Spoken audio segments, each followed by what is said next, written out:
I Wonder Doctor. I'm Dr. David Rosensweet. And I'm Joshua Rosensweet. And we're live on I Wonder Doctor. Today I want to talk to you guys about something that's very precious to me. I learned this, 25 years ago. It's just one of those little things that could just be another life hack. And yet to me it's had great meaning. It's been something very important to me. I don't know why, and I don't know if it's universal. I don't know if it's a value to you, but it really has been to me. And really it's this. Everything we do in life involves time. And time is this amazingly precious commodity. This is what we've got. We've got this time. And so how we use this time we're given on earth is one of the most important things we could possibly do with our lives, is use time in a way that serves us best. So the way that I want to look at this is that really there are only four ways you can ever use your time. And the first one is that time can be used for things that are urgent and important, right? That's obvious. You really care about it, and it's really got to get done quickly. It's got to get done now. Obvious, we got to get this stuff done. We love it, we need it, we care about it. The second quadrant is things that are urgent, but they're not important. Lots of things in our lives are this. We lose track of this. We don't remember that this is true, but it is. A simple example of something that's urgent but not necessarily important is the ringing of a phone. There are so many things in life we will neglect because the phone is ringing. It's screaming at us to get done. It's time sensitive, and we do it, but it might not be important. The third quadrant, and this is the quadrant that this whole thing is about to me, and that is things that are important, but they're not urgent. There's nothing telling you have to do it right away. Some really simple examples of that are exercise. We know we need to exercise, but we forget it. Why? Because nothing is telling us we have to get it done. And one way to look at this, and we know we sort of brought it up in the email, is what are we going to, when we're on our last weeks of life and we're looking back at our life, and this isn't about guilt for me or feeling ashamed of what I've done. This is just sort of pre-planning. When I think about the things that I will care about, when I look back at my life, they're all going to fall into this quadrant. They will be things like, how much time did I spend with my kids? How much time did I spend caring for my wife? Did I take care of my dog? Did I take care of my health? Did I remember to breathe and watch sunsets? All of these things, we all have a list of things that are really, really important to us, but we somehow forget to do them. And so every time I've got something going on in life, and just like you, I can get pulled in a million directions. We've got many businesses running and lots of phone calls ringing and lots of things that feel really, really urgent. But a lot of them aren't important. And when I reflect on a day or a week or a year that has passed, I ask myself, did I remember to spend the time in quadrant known as important but not urgent?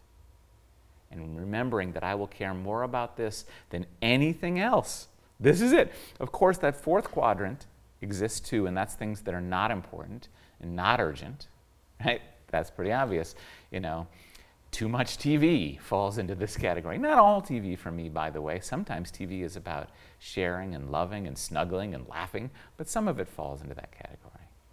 But anyhow, I wanted to open with this because if I imagine this little quadrant-y thing in my head, I remember to go, Josh, care about things that are important but not urgent.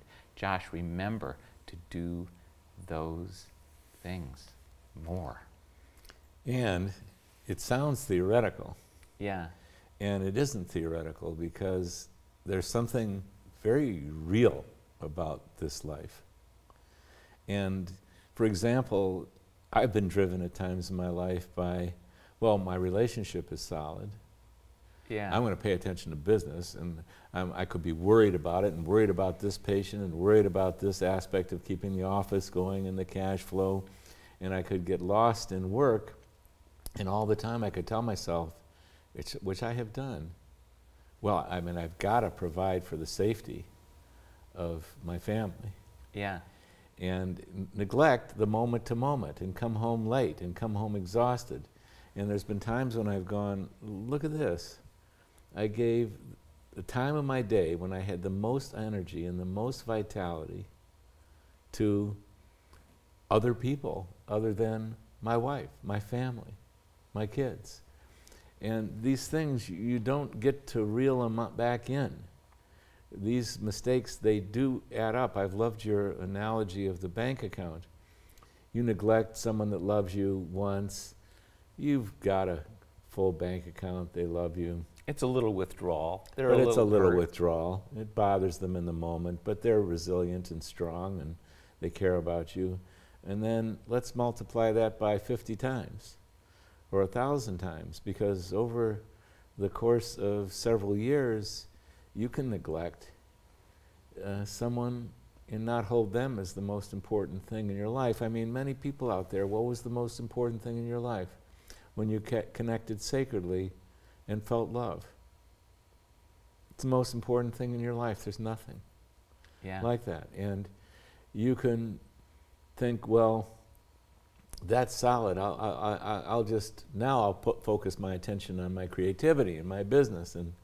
And you can neglect 5 times a day and 100 times a week and keep doing it, and it does erode trust. It does lead to the quieting down of an intimate friendship, an intimate relationship. It does add up to consequential health decisions. Absolutely, because if you, for one thing, if you're not feeling love and not succeeding at what your soul, what matters to your soul. But I mean, if this is about things that are important but not urgent, boy, does work feel important and urgent. And yes. so we neglect to eat a healthy lunch. Gotta make that call. Gotta make the call. You know what? I better skip the gym today because, oh boy, work is so important. Right. And I know I already said this one, but I want to say it again. That upper quadrant, important and urgent. Well, quadrant, I mean, by quadrant you mean, what you haven't explained, is there's 4 different ways to... Yeah, they saw it on the screen. They were watching this. They know what I was talking about. Oh, I'm sorry. Yeah. I mean, sometimes even things that are important and urgent, I think, need to be sacrificed to things that are important and not urgent, right? Sometimes, no matter how much a job is a beautiful thing and it's important and urgent, heck man, family is more. That's right. But the one I wanted to add to that, because that's what you were talking about, and you are so right. I just want to say that the other category is things that are urgent but not important. Oy. And this one, when I go, what will I regret on my deathbed? It's those where I got confused, where I let things... I answered the phone because that was ringing in my space. Yeah. And I love our friend Anthony's approach to things, that when you call Anthony's phone, you get a message. You don't get Anthony. And he says, I answer phone calls between... Yeah, he's got a system, and it's something like, you've reached Anthony. I only answer calls between 11 and noon, and then again between 4 and 5. He hasn't let that ringing phone be a constant, urgent, but not necessarily important thing. And he's also set up an emergency number system for those who actually need him, that he calls that, right? He says, in the event of an actual emergency, you can call my other number. Yeah. So that he's relieved himself of the stress of those moments when someone really, truly, urgently needs him. But otherwise, he's given himself some freedom from letting his day be absorbed by all those things. The loudest ringing bell. Right. And there's so many. There's so many that I can get distracted in business and go, oh, it feels so important that day. But if I reflect back on the week, I go, wait a minute, really? Really? Well, it was the easiest because there the email, I open my computer and there's the email, and I'm just going to go respond to this email, even though there's 5 other things that are important today, including going home for lunch. Yeah. Well, I'm going to catch up with my emails because there's the list, so I'm going to keep, And I mean, this is more challenging than ever before. I grew up when our home phone was in the kitchen only when I was a teenager, and it rang once a day, if that.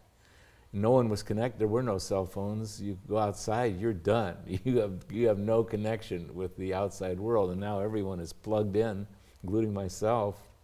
And so you have to develop the skill to say, what does matter to me? Okay, well, I need to go to the gym 3 days a week minimum. I'm going to do that. I need to go home for lunch 5 days a week. I need to be home early and be rested and in good shape to enjoy the evening with my beloved. I don't need to go into work at 9 o'clock this morning because it's more important that I stay home and have breakfast. And as I think about this, at least for myself, this is an act of courage. There's something easy about letting life throw at you what it's going to and reacting to what's thrown at you. And to set a system in place, like the simple ones, they're just systems, but like I'm only going to answer the phone between 11 and noon. I don't know, it's a courageous act to say this matters this much that I'm going to build my life around these priorities. And I think especially when why am I bringing this up? Because you and I were talking about this morning. And going in our own lives, where can we be doing more of this? More of, just like you already said, of things that were important but not urgent. And we could think it all through and it was all fine and dandy. And then I went, to really have the rubber hit the road, to honestly and truly make the changes to how we use our time and reprioritize to these things is an act of courage. And it's an act of being intelligent and navigating properly in this important life that we are given. And when you first suggested to do this topic, you said, and in fact this was the title of this topic is, how am I going to feel on my deathbed when I look back? Well, this is not a new thing. I mean, there is a hospice worker, and I forget her name, but she listed the 5 things after listening to hundreds and hundreds of people on their deathbed. What are they regretting? A hospice, for those of you who don't know, is a wonderful organization that steps in at end of life and helps people through those last weeks or months. And people revealed to her over the course of her career what they did regret. And what did they regret? Number 1, that they worked too much. And I don't know the exact order offhand, that they didn't give the attention to their family and friends, that they gave it elsewhere. And so I was willing to go with the title because who the heck wants to be confronted with, well, what are you going to think about on your deathbed? Who wants another reason to feel ashamed or guilty? It's not about, oh, you're going to feel bad on your deathbed. But it's more like, what helps us awaken to what does matter? And I think that's really what that quadrant is about. It's like, your highest priority is my highest priority, and I have to work at this every day. This is not something that comes natural. Workaholism came more natural to me than this. But I have to work every day to remember, okay, what matters? When I go to sleep at night, am I going to say, I lived my life properly?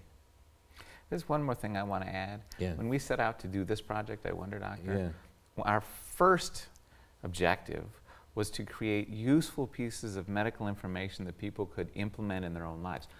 Knowledge. And what did we quickly learn? That all of those pieces are wonderful. But if we've done any true good, it's not in teaching more facts and methods and strategies, and there's a billion of them out there on the internet. We all know it, and some of them are wonderful and some of them are not. It's really about implementation. It doesn't matter what we know for health. It's what we do with what we know that matters. And so while this topic that we brought up is universal, and where do I care most about it personally? It's my family. But heck, man, we are a health show. And if you look at that quadrant list for yourself, as I do, and you go, wow, one of my important but not urgent things is my health. Well, as it will be for, I promise you, yeah. if it hasn't become so already, I promise you as a physician, it's gonna be in spades, and you don't want to pick up on that one when you're already over the cliff edge. Yeah. And you're into diagnoses and illnesses. It's okay, some people do pull themselves back, but this relates to your health, because if you're living, like we've said, life is good for health. And if you're responding to your cell phone 20 times a day, that's not called living. If you're up in your head thinking, and you're missing the beauty of your spouse or your friends because you're not there paying attention to that, you're thinking of something else, and you're not living. And this is heavily consequential because that's very stressful to us. And I can tell you as a physician, there's causes of illnesses, and I've reviewed it many times, but nothing dismantles the body more prevalently, more commonly on this planet than doing the biological stress response too much. And what's going to stress you? Not living is very stressful. Not feeling love, not being present and seeing the beauty. That's very stressful to us. I want to add one more. Yeah. One of the other values that I got out of this that I didn't understand is that I actually love work when I'm doing it right and the right amount. Exactly. And I'll tell you what work I really love. Yeah. When I've prioritized correctly. Yeah. When I'm using my work time to its best benefit. And when I'm not, even if I'm not conscious of it. Yeah. If I end a day and what I really did with that day was answer 30 emails that weren't really that important and 20 phone calls that didn't actually matter, that's a stressful kind of work, because I internally understand or subconsciously understand that I'm not using my work time to its best benefit. And it's draining. And Yeah. how do you come home at the end of the day with some vitality left in you and some boogie in your step? Yeah. You don't drain your energy all day. Yeah. And how do you come home exhausted? Because I did my day in a stressful way. That's that microscope zeroing in on, well, what am I really doing in any given moment? I was going to get to my punchline. Yeah. I love what you just said. And my punchline is this. I thought that I was a great multitasker. Right. Actually, that's not true. I thought I was a mediocre multitasker, but that I could always muscle up to it, and that business required it. And so I better be the best multitasker I can possibly be. And you and I heard some studies a couple years ago about actually how good humans are at it, how much work they get done when they do it, and how stressful it is when they do it.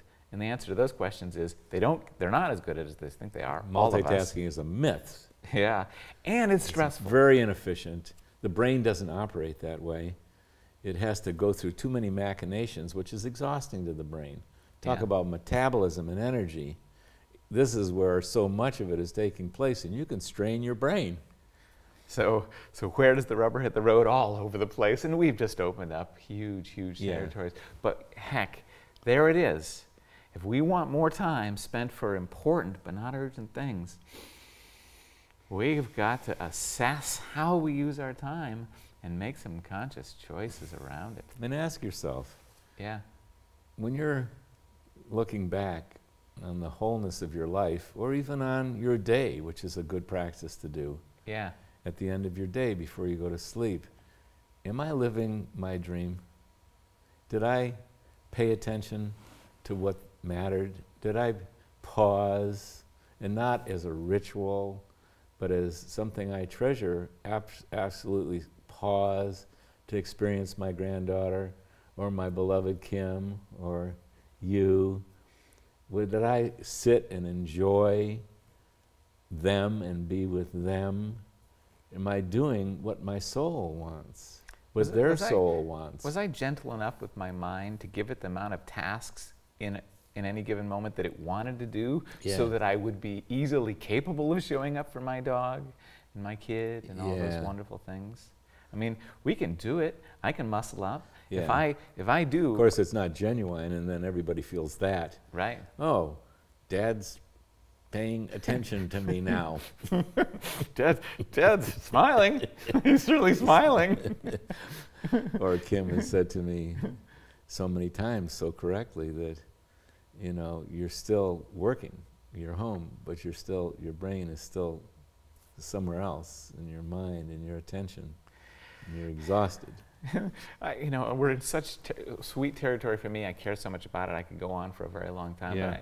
and maybe we should stop. But I want to say one more that really matters to me, and that's, let's see if I can say this correctly.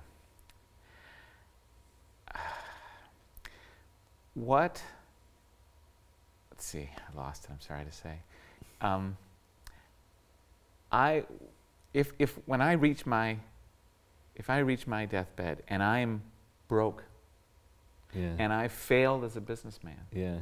and I've, you know, failed at all those things, they will be a bother to me. I really want to succeed. I Yeah. like working and succeeding and all that, but whatever, they won't be the one. Yeah. But if I make it to that phase and I have to honestly say, son of a bitch, I didn't spend enough time with my kids, that will be very, very difficult for me. Unacceptable. That will be unacceptable. And so when's the time to correct it? Now. Now. This week, this day, Yeah. this lifetime. The great work. Great work. Anyhow, we've had a lot of questions, and so I think maybe it's a good time to segue to those questions. Alrighty. The first question is from Leslie. She's out of Seattle, a city that I love, lived in for some years. Think, boy, you people got it made. She asked, why don't I love myself? That's a very important question, because it's very prevalent.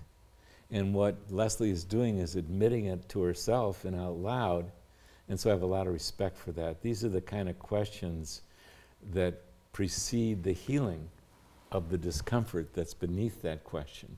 Yeah. And so, Leslie, this is a big step. You're admitting to yourself a place that you're wondering, where's the love? It's probably something all of us, to some degree or another, feel, but are we as honest as Leslie to Exactly, say and it? vulnerable as Leslie. Vulnerable, But yeah. that's the crucial first important point of healing and improving anything. And then I'd like to look at it a different way. There's not two of us, and it's like, do I love myself? That would, just for openers, imply one of the quandaries about this, because we never do love ourselves. So to answer this question, it's I'm trying not, to follow. Yeah, well, I'm going to want to approach it from several different directions. Yeah. It's not quite the objective to have, because you're never going to step back from yourself and say, I love myself.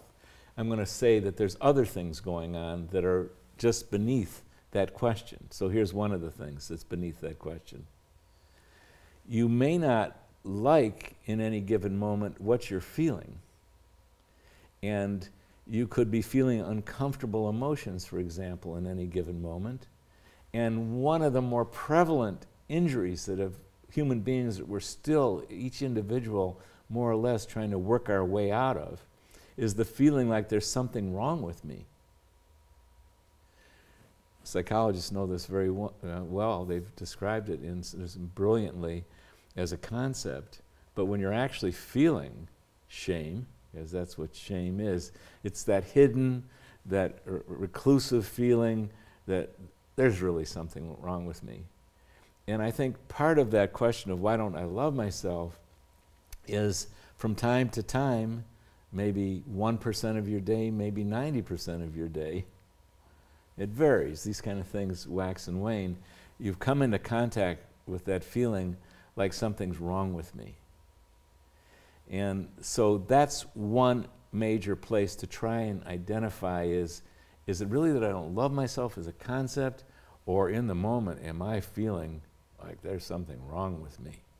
Yeah. So what I'd recommend as a practice is, when that concept comes to you, Leslie, why don't I love myself? And you're right in the middle of that thing, because surely that recurs when you have something that intimate and that profound. Yeah. Then you've hit the language.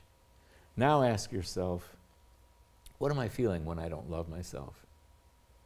What's underneath that sentence? I don't love myself. And what you'll find, I'll assert, give you a possible sneak preview. Can I give you a sneak preview? Because I have worked with this one, oh my God. And so have millions of people once they start on the path of how can I heal myself? Yeah. They bump into that feeling like there's something wrong with me. Now there's something accurate about it. If you go beneath, well, when I feel something's wrong with me, I feel shame, I'll ask you, well, what do you feel? And the deeper feeling is there's something wrong. And that's the accuracy. Because, let me come at it from another angle. What if it were true that there was a real us, and then there was all the accoutrements, all the thoughts and feelings and distractions and worries and concerns, that's part of being a human being, and yet there's only a real part of us and an add-on and PTSD and injuries that have occurred that we're in this lifetime trying to also heal these things. Well, I'm implying that this stuff, there's something wrong with me and I feel empty and lonely, and that this isn't the real us, but there is a real us. And the real us is, and we can see it in each other more commonly than we can see it in ourselves, is we're beautiful. We're an individual, precious being. And everybody is. And every animal and every tree. Everything in creation is so deeply beautiful and sacred and amazing. And that's what's beneath the surface. But when we're distracted and we're not seeing that in each other and we're not feeling that, because what is it? Like you might look at someone, a friend or a spouse, and there could be a moment where the clouds clear and you see the beauty. Even when they're upset, or even when they're at their best. What you're seeing, you're experiencing their soul, their heart, the deepest part of them, and that's what's real. And that's the only thing that's real. And what's more is since we're all, oh God, get ready for this, we're all part of divine love. That's who we are. We're all different sparkles of the divine, and that's the only thing that feels real. So when people look at someone and all of a sudden they feel love, or they see how precious their dog is, or their cat, or they see how precious their kids are. Well, the kids have always been precious, but the moment when you actually see them, what you're seeing is the real them. And then what you're experiencing is the real you. When you're feeling love, when you're thinking a sunset is beautiful and you're not thinking about work and stuff, and you're feeling your dog and you're going, oh God, it's so cute, you're feeling universal love. And then the more conscious, the more awake we become, we realize that we're part of that. And the basic energy that we are is that. And why people meditate. Well, the ultimate intention in meditation is to be able to show up in the moment really. And then when you really show up in the moment, you get to experience the beauty of being alive, the miracle of breathing, and the miracle of the love and the stillness and the peace and the joy that we are at our core. And I appreciate your being able to stay with me this long, because the injury, the illness, is we're not that awake very often. We're not conscious of who we really are. And that's scary to us. We feel like something's wrong. And indeed it is. We're not connected to life in the moment, in the miracle of what's unfolding and what we're perceiving and being. We're connected to our mind or some story or some worry, and then it's fear. And then what does it feel to a human being to be disconnected? It's stressful. It feels wrong. It feels off. And then every psychologist on the planet knows that when a baby, for example, or a child isn't being loved, for example, really, sufficiently, they feel something's wrong.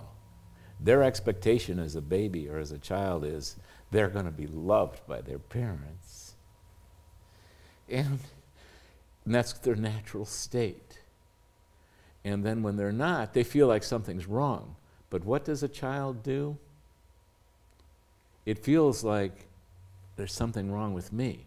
It's too intimidating to a young being to think, well, there's something wrong with the world, or there's something wrong with my parents. And so many kids have been injured so much by thinking, but their parents were busy, or their parents were fighting, or their parents were absent, and they weren't getting the amount of love, and which helps them connect to the love that they are. If you ever look at a baby, like, you know, it's one of the most precious example of it is how strong and amazing my granddaughters are. And I know what they grew up in. And I know the love that, so it helps them be themselves, and it doesn't mean they're not going to have their challenges. But you take a child who doesn't know the safety of that love, they think something's wrong. And the psychologists will tell you, and I'm repeating myself, that what they do is they don't go, oh gee, I've come to earth and it's so amazing, and my parents are so beautiful, but they're so distracted, and they're so busy, and they're so upset. Well, I'll bide my time. I'll continue to enjoy myself. At least I've got a roof over my head, because I can't quite go out and go shopping yet, because I'm 4. But, you know, when I'm 18 or 16, I'll be able to go off and live the truth of my life, because I'll be independent enough to do that. And bless their hearts, they're having a rough time. That's not what children do. They think there's something wrong with them, and that's the basic of shame. So, Leslie, you know, I'm covering a lot here. Well, why don't I love myself? Well, I'm saying it will, in the moments that you're not loving yourself, and I bet you it's not your constant experience, but it can really occupy your mind and your attention. Once you start realizing that, God, is there something wrong with me? You can spend a lot of time with that one as it circulates in and out. At the core of it is there's a feeling like something's wrong. And so if you go into that feeling, and here's the remedy, and here's the practice,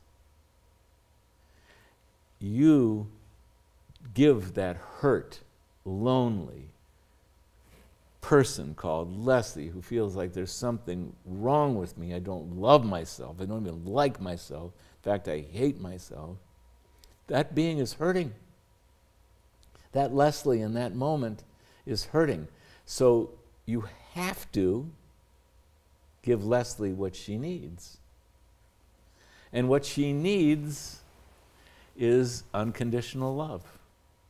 It's the only thing that'll help Leslie heal that hurt, lonely, shameful feeling.